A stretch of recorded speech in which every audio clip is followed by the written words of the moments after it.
This video will show how to use the BehaveAI framework.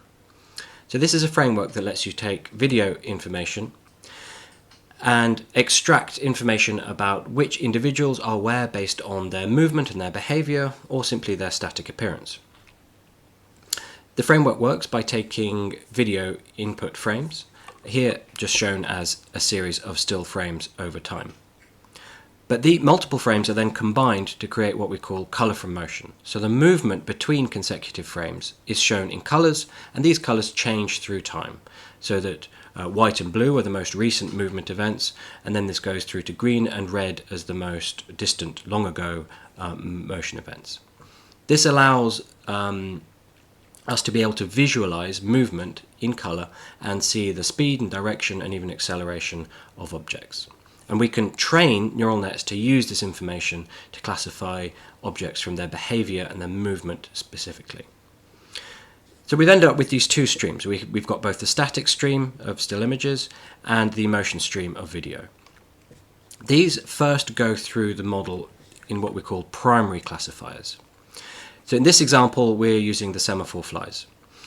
The static stream is being used to find static flies in this example, so we've given them the class rest. So there's only one primary classifier here that's called rest. So it's searching for still flies in every frame.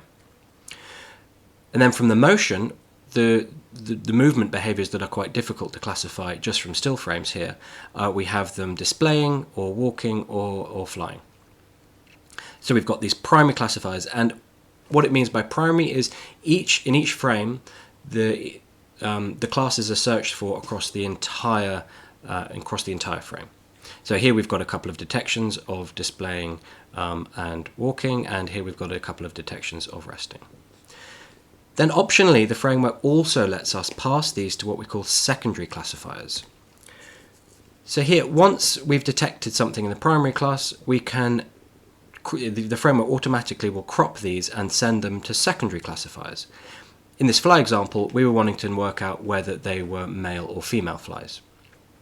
So you can see that the males have these spots on their wings, whereas the females have plain wings. So it's quite a subtle visual difference that's most obvious in the static stream. So it's not their motion that gives away their sex, it's the static appearance. So these secondary classifiers can be taken from both the primary static classes, but also the primary secondary classes as well. Although interestingly, we don't really want to try and sex from displaying and flying flies. Their wings are moving so quickly that we can't see the wingtips, and so we don't know if they're a male or a female. So we just have to accept that when you have a flying fly, you can't work out its sex. So that's fine. So we've also specified in the model to only classify walking flies and to work out what sex they are. And finally, this gives us the detailed output, a hierarchical combination of primary and secondary classifiers, where each fly is detected both from its static appearance and its motion, so we can characterize what behavior it's doing in each frame, and also, where possible, classified by its sex. So here's an example of a very complex model, but now I'm going to give an example of a more basic model just to show how it works. Okay, so here we have the working directory. So I've made a directory on my computer. I've downloaded the zip file and extracted its contents here. So that's the zip file you can download from GitHub. It's a series of Python scripts mostly, with some installers as well. I've also created this clips directory. So this is just a directory full of all the videos of the things that I'm going to be annotating. In this case, lots of videos of grass moths flying. So here we go. There we go. The grass moth just flew up from the middle of the screen. So it's quite easy to see when it's moving, but as soon as I pause the footage, very difficult to spot. So it's this white blob here is the moth. And if I unpause it, you'll see it fly away. So this is quite a common thing, a common problem that we have in ecology, is trying to track fast-moving objects against a moving background. Those objects can be very small, they can change their appearance as they fly, and so on. Okay, so that's the task here, is to just track this moving object. Now, if we go through here, so these are all of the different Python scripts. If you're comfortable running Python, you can just run this behaveai.py launcher. in your Python environment with all the dependencies. In Linux, you can enable this, so you can enable to execute as a program, and then run as a program to launch it, like so. In Windows, you can just double-click this Windows Launcher.bat, and it'll take you through the installation process. So any Python environment, you should be able to get this up and running quite easily. So this runs the launcher, but we're not quite ready there. We need to specify our model structure first. What is our model going to be trying to find? So to specify that, we go into this BehaveAI settings ini file. This is just a text file that you can edit in any text editor. Here it's loading up in Genie for me, my default Python environment. So first we have all of the lines up here which allow us to specify this different hierarchy of primary and secondary classifiers, motion and static. Remember, we've got this motion stream, so that's the images using false color. We've got the static stream, which are just the still images. And they can either be primary, which means they're searching through the whole frame, or secondary, which means that a primary class has been cropped and then sent to the secondary.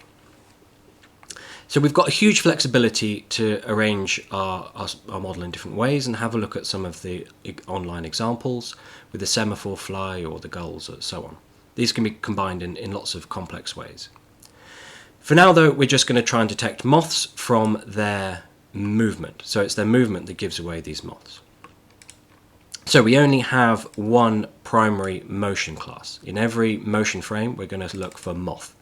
If we had lots of classes, like we wanted to find bats as well, we could put bat in here. And likewise, once we specify a class, we also need to associate a color with it. So you can specify multiple colors and give it a hotkey as well. It's not so important with a single one, but we still need to give it a hotkey.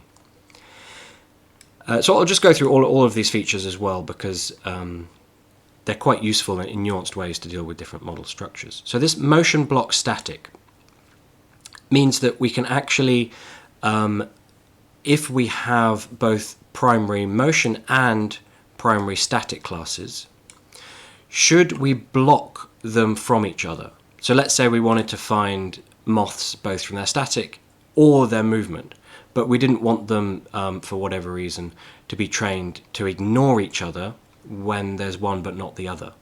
Then we would actually put this to true. And what that means is that in every case of moth that is in the motion, it would be blocked from being trained in the static.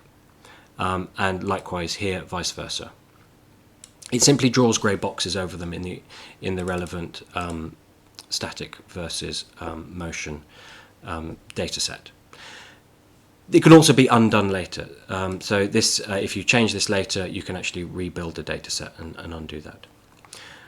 Okay, most cases, this is something you only need to worry about if you have both primary motion and primary static, and you're worried about cross-training either way.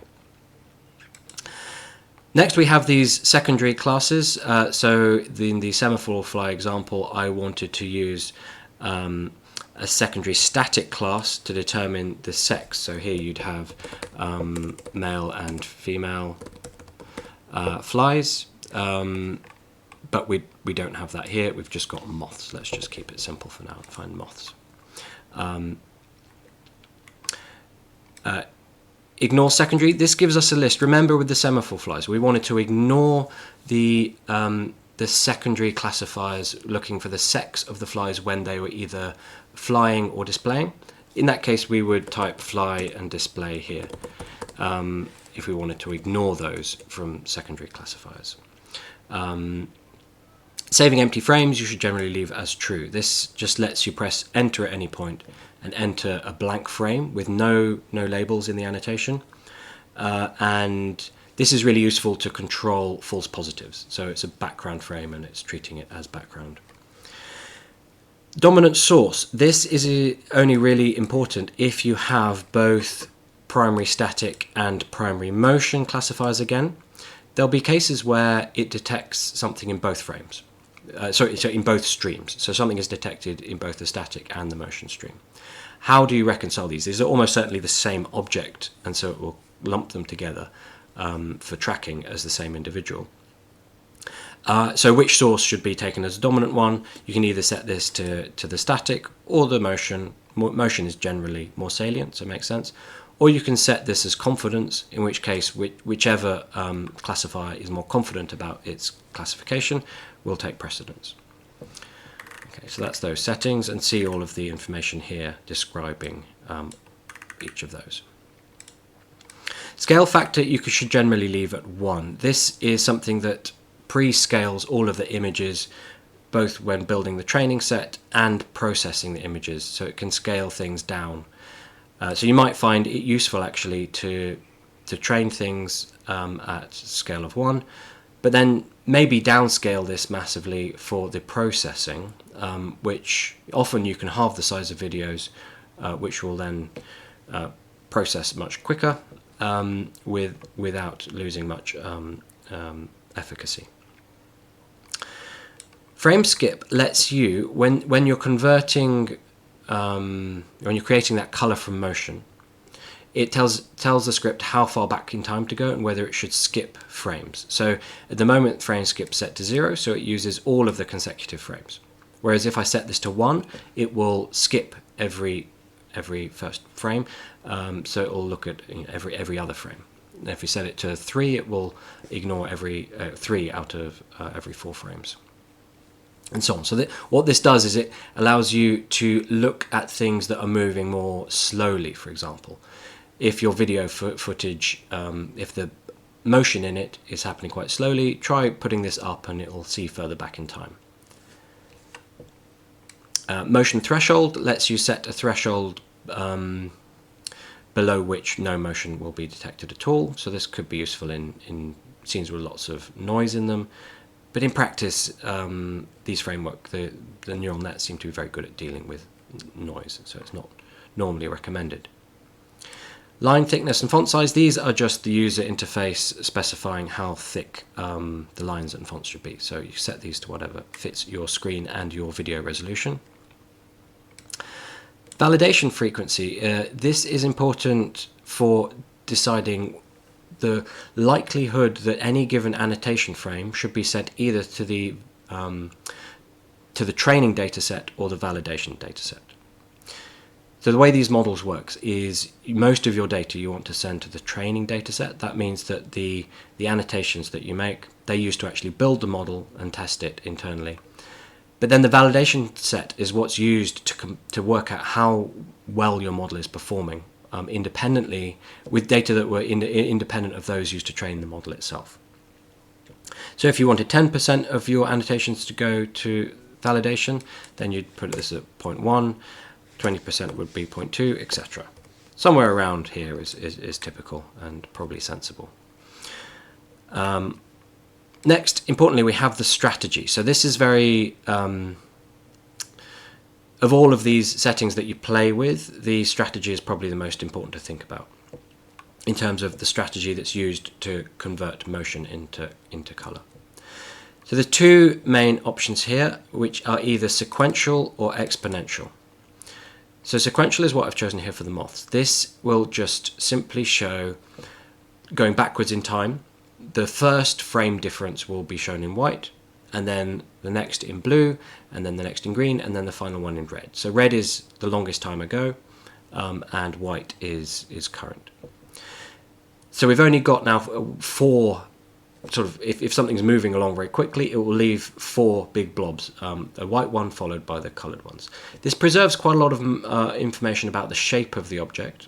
So there's actually quite a bit of spatial information in the motion there, but it's only ever looking back the previous 3 frames. So it's not looking very far back.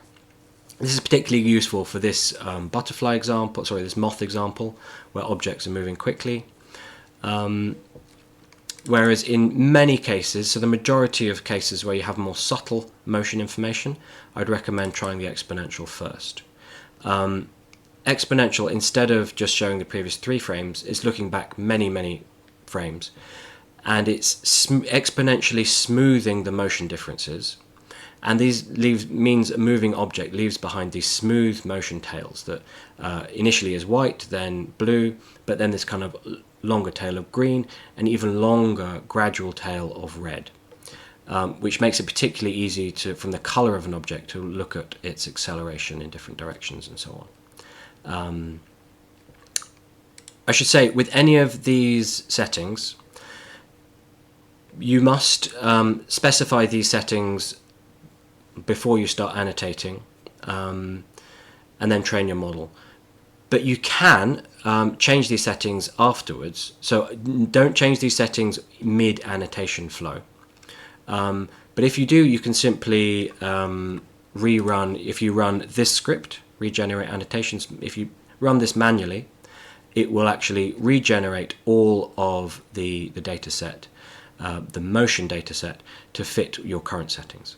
And if you build a model and then you tinker with these settings, it will automatically detect that you've changed the settings and offer for you to rebuild the data set and retrain your models. So just be wary of not changing these settings when you're mid-flow through a data set, because that will change your annotation data set like halfway through, which you don't want. But it is quite easy to change these settings post hoc, as long as, so one important thing, those video clips need to be kept in this clips directory for this regenerate annotations to work. Okay, so we've got to the strategy. Next, we've got chromatic tail only. This is a setting that only applies if you have the exponential strategy selected. And what this does is it disables that initial white difference value. So if you have the exponential strategy and chromatic tails only turn to true, this preserves the most possible spatial luminance information, and it only codes color as these chromatic tails behind objects. So it's the kind of the most subtle motion from color option. Here we've got the exponential decay variables. So exp A refers to the green, so how smooth and long that green tail should be, whereas B refers to the red. In general, if you want to see further back in time with the red or green, you could increase these numbers, but a much more effective strategy is to change the frame skip. So to look further back in time, just put that up to 1 or 2, and your tails will be looking at motion that goes much further back in time. Lum weight, this specifies how much you should blend the still frame luminance, so that's just the black and white of the current still frame, how much that should be blended with the motion from color frame. If you set this to 0, then the frame will all be black until something moves, in which case that will show up as this motion from color. So only motion is visible. If you set this to 1, then you have lots of that luminance information, so lots of spatial information saved. For this moth example, I'm really only interested in tracking the thing based on its motion, so I'd either set this to 1 or a very low value like this, 0.1. These RGB multipliers, these just specify like, how intense the motion from color signal should be. In this example, we've got lots of motion going on, so very intense differences between the frames. So I can actually put this quite low. If you're using exponential strategy, common values here you might want would be sort of, they're all 4 or all 6. There are 3 values because you can adjust the red, green and blue independently. In practice, these should generally always be the same number. So 222 or 444 or 666, something like that. Around that range is fine. Just have a play and see what looks nice. If your colors are looking too saturated, lower it. If they're looking too subtle and difficult to see, raise it. Yeah, so all of these values refer to the the motion from color from motion strategy. So it's these ones you should be wary of changing mid annotation along with frame skip. But now we've got onto the settings where you can specify the classifier type, and here I've specified a YOLO 11N. So that's YOLO 11 is the current most advanced model available, and N is the size of the model. So N is nano, and S would be small, and medium, etc. In practice, I've got a very simple task here of just detecting the moth, and it's very salient, so the N model will be fine. If we've got a complex model with lots of things going on and quite subtle things that we need to train it on, consider using a small or medium. Large is rarely required. So this is for the primary classifier. I don't have a secondary classifier, but if you did, you can choose the same idea here. And then we've also got the number of epochs. This is how long the model is trained for, and increasing that number will give you maybe a slightly better model, but you really do get diminishing returns and you risk kind of overfitting if you do it for too long. If you're doing planning to do a series of auto-annotations, so you make a small annotation frame data set, and then you train it, and then you annotate more, and then you train it more, and so on, you should probably have values of about 50 to 100 here. Much more, and it'll start to get too big and take too long. Okay, use NCNN. This is useful if you're planning to run this framework on a very low-end device, like even a Raspberry Pi or something. So by default, it uses YOLO models, of course, but YOLO models can be converted into this NCNN format, which is more geared towards running more efficiently on CPU. So if you have a CPU-based machine, instead of having a big beefy graphics card that can do all this for you, then converting to NCNN makes it a bit quicker. So set that to true, and the framework deals with everything for you. Here we've got the confidence thresholds for the primary and secondary models. Default is 0.5.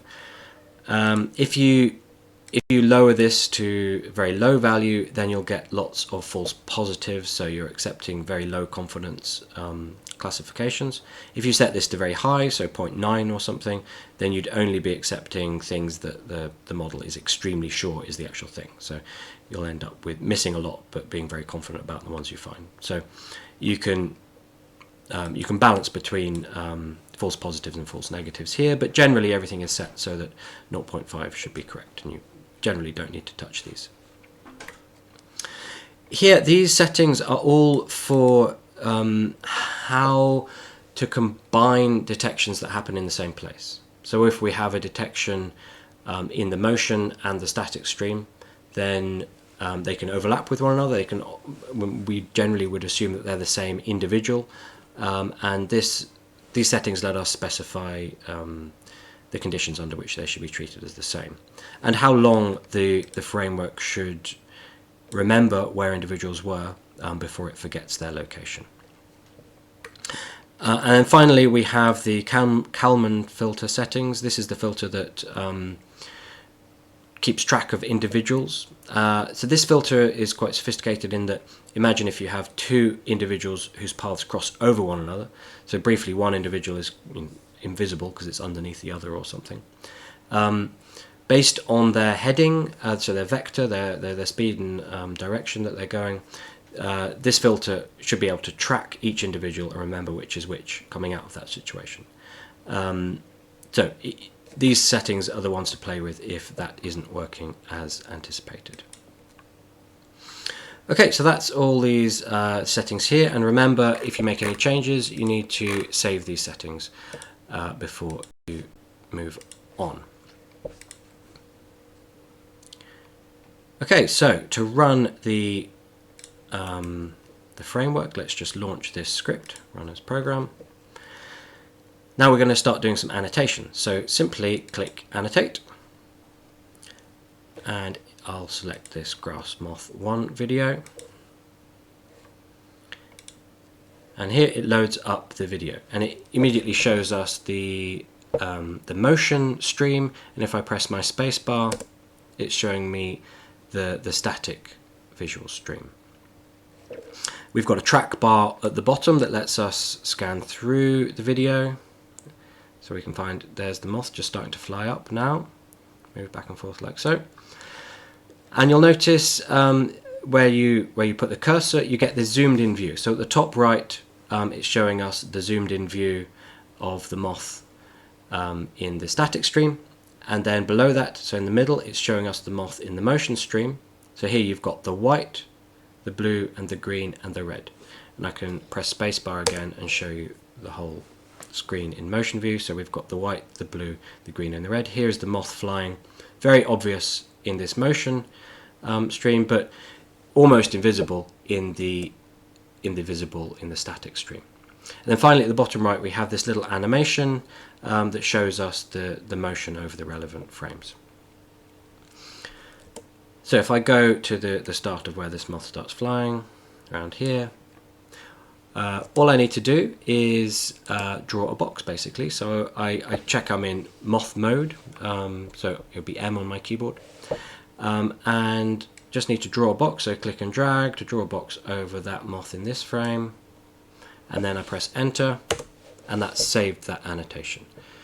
And I could just do every frame, but it probably makes sense to, rather than do every frame, think about how many frames you want to input into the training dataset. We don't want to train the entire dataset just on one video. Much better to choose a range of frames from lots of different videos so that our model is aware of lots of different moths in lots of different backgrounds and so on. So from each video, be selective, and you can also press different buttons on your keyboard to jump different ways through. So I can use the arrow keys on my keyboard to just jump one frame at a time. So I'm just moving forward here one frame at a time. Or I can use the lesser than and greater than to jump 10 frames at a time. So here I've jumped 10 frames, and here again another 10 frames. So on my keyboard they're comma and full stop keys. It might be different on different keyboards.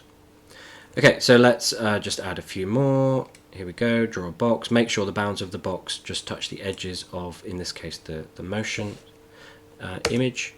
And I'll jump another few frames. Here we go. And so you can see how when I'm annotating in the motion stream, the box area you draw needs to encompass all of the relevant information in the motion stream. If I was just using the static stream, the box would be a very different shape. Look, if I were to draw over the moth in this frame, it's just this barely visible thing here. That's not right. I don't want to do that, because if I look at the motion, that's only this white version of difference, and actually this blue, green and red are what's really valuable to detect the thing. So if I make an error, I can just right click on it, and that takes away that annotation. And remember to press enter before moving on, otherwise it won't save anything. Anyway, you get the idea here. You just need to keep drawing frames, drawing labels over the annotations. Here we go. Right, when I'm done with that, I'll just press close that down. We can see here from the output that most of those labels, those annotations have gone to the training data set, whereas one has gone to the validation data set. I don't have any control of that, that's just random allocations. And, well, where are these data sets? So the data are stored here. You'll notice that two new directories have been created here. And if we go into, so this is annot for annotation and then motion. If we go into here, we've got three directories. Images is where the images, so the frames are stored. Labels is the labeling information, and masks is if you choose to draw grey boxes over stuff to hide elements of the frames that you don't want the training to be used to train for either way, then those are stored in masks. Masks are a really interesting innovation that we've brought in. There are multiple cases when you would want to mask things. That means, so draw a grey box over them to hide them from the classifier. If I show you how the grey boxes work, sometimes there might be something happening that we are not sure what it is, and we don't want the model to learn from it either way. And what do we do about cases like this? So if I go to here, you'll notice, perhaps very subtly, there is actually a fly flying across the frame here. So look, here it is, barely visible in the visible, centered on it now, and it's been flying from that frame to that frame to that frame. Let's say we didn't want to train the model to either see this as a moth, or to, if we don't label it, then it will assume this cannot be a moth. if we do label it, it assumes it is moth, but actually this would not be a representative. Like if I were to draw this as a moth, that just isn't going to work very well. This is going to be a very difficult thing for the model to detect because these points are so far apart from one another. So this is an instance where we might want to draw grey boxes if we wanted to enter this frame at all, which I don't need to. We could draw grey boxes. Or imagine something is partially occluded and we're genuinely not sure what is going on there.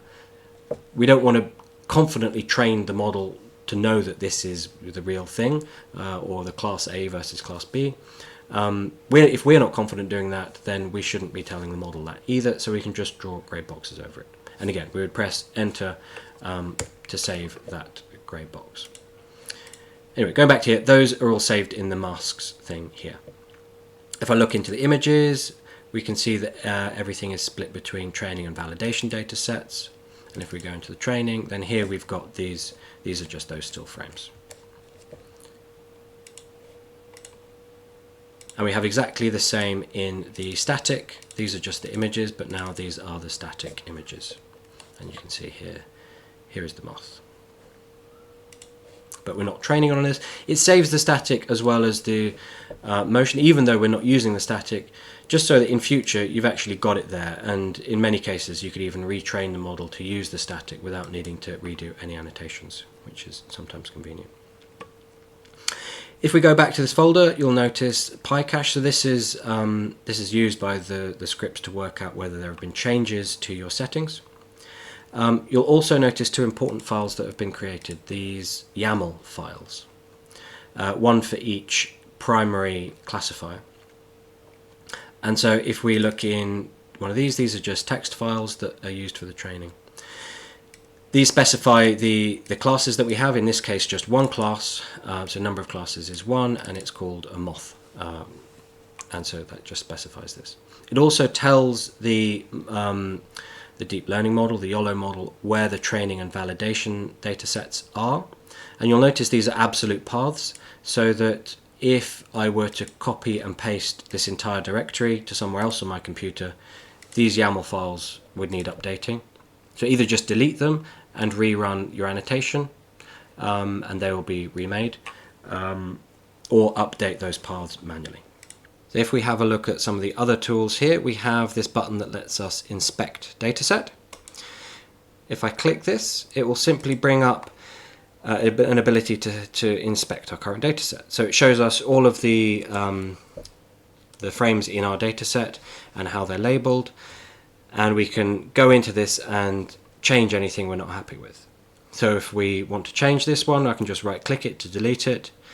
I can change its class if we had multiple classes, or I can just redraw it like so, and press enter to resave it, and so on. So this is really valuable for being able to go into your data set and check that everything's correct, particularly once you've built up a big data set, doing this sort of sense check, or tweaking your data set if you change the classifier slightly later on. Okay, and finally we have this train and batch classify button. Now at the moment, let's just say that we've done a small number of annotations, maybe a few tens to start with. Anything in the region sort of 20 to 50 initial annotations. Then it can be good to build an initial model and then use that to suggest annotations and become auto-annotating, make life a lot easier and quicker for annotation later on. So you just need to click this and it will start training and building our first model. Once we've trained that initial model, if we look back at the working directory, you'll notice that this new folder has been created, and this contains that model that we've just made. We can go into here and have a look at the quality of the model, so we can have a look at all of its output information. If we look here at the confusion matrix, so this initial model I trained only had 28 annotations in it, so this is quite a small initial training set. And this tells us how many of the classifications were correct and how many were wrong. So here 27 were done correctly, so the true thing was a moth and it was detected as a moth. but then there was one instance of a moth being detected as background. And then we had 8 instances of background being incorrectly classified as a moth. So that's the confusion matrix, and we can look at the these other outputs that it creates, like this F1 confidence curve, which is useful as well. So this information is all kept in each model's output folder, and if we had a primary static model, then there'd be another folder for that, and there'd also be secondary ones as well. When we repeatedly make more models, so imagine if I did more annotation and then trained the model again, it doesn't. It uses that model to build on. So it uses the model we've already got to build on and train the next model. But it also, every time it saves a version of this, so it saves backups as it goes. And that means you can always go back in time. Like if your model, if you want to undo what you've done with the model that you've built, you can go to the previous backups and just whatever folder is called this model underscore primary underscore motion, that's the one it be used. So you can just rename and rename the folders to go back to a different model version. Now, once we have that that initial model that we've built, when now we go to annotate, we can, for example, load up a video, and it will use that initial model to try and classify what it thinks of as a moth. So here we go. Look, here we go. There now the moth is, there's the moth, and it is being detected. So if we look at visible here, there is the moth flying, and it's detecting it pretty well. Look, oh look, it's making some errors here, so it's not seeing it here, and maybe there are some false positives right at the start. Yeah, look here, it's detecting this as a moth when it's not. So now that we've built this initial training model and we're in auto-annotation mode, so it is using that initial model to guess where it thinks there is, where it thinks there are moths. This makes annotation much faster. So this shows us moth, and it shows us 0.7, so it's 0.7 confidence with the model at the moment that that is a moth. And what we can do is right-click to take away that, because that's a background leaf moving, that's not an actual moth, and then we can press enter. And this has just entered this as a background frame, so it will know that there is no moth in that when it comes to training the data set. Now if we move on a bit to where there really is a moth, here we go, the moth is taken off. This one is detecting the moth very happily, so we don't worry about that too much. You can press enter to save this, but look, they're very high confidence that that's a moth, so there's not much point adding it, but we can. If we find a lower confidence one, like here's 0.7 and it's missed out that, so here's an incorrect one. So if we improve that classification and press enter to classify that, and likewise here it's made a bit of an error, so we could improve that if we wanted. So here we should focus on ones that it's missing, and look, now it's missing this entirely, so here we can add this annotation, and now what we're doing is we're learning how good the model is and how many errors it's making as it goes along. And this makes the annotation process much faster as well, because we can really churn through a lot of annotations, and we can put in a lot that that it's detecting. You can fill it with the detections that it can do quite well. So all of these detections in sort of this range, you could add them if you wanted. But it's really good to focus on those more difficult cases, to fill your data set with those more kind of more difficult to see things. Now once we've been through and done quite a lot of annotations, and maybe we've doubled or tripled our annotation set from that first training, then we can simply press this train and batch classify again. That will take that initial model that we've built, use those weights, and retrain them based on our now enlarged annotation data set, build a new model that will hopefully be better, and then you can go through another round of annotation, but this time you'll be even faster with fewer errors to correct. And so on. You can go through multiple rounds of this until you're starting to see the model performance that you think is acceptable. So I've done a few rounds of that here, and each time you go through a round of training and so annotation and model training, it creates a new directory here for your model. So here was the original, which has been relabeled backup 1. Then the next round that created backup 2, and this is the final model that I have trained. And anything with this, a model that you put input in this directory is used as that primary model. So you can go back to previous stages just by renaming, for example, these directories. And if we go in, we can have another look at how well the model is performing. We can have a look at this confusion matrix. So here, I must have had 116 moths in the validation data set. It missed 2 of them, so it incorrectly classified a moth as background twice, but it got 114 correct, so that's about over 98% correct. And there were 7 instances where the background was incorrectly classed as a moth. So this kind of model performance is very good. That's sufficient for me. So now we can actually use this to do a batch classification. So if I go back here, what you need to do is create this input directory in your working directory and put any videos here that you want. So I've just put grass moth 1 here to start with. Now if we go batch classify, train and batch classify, it will use that.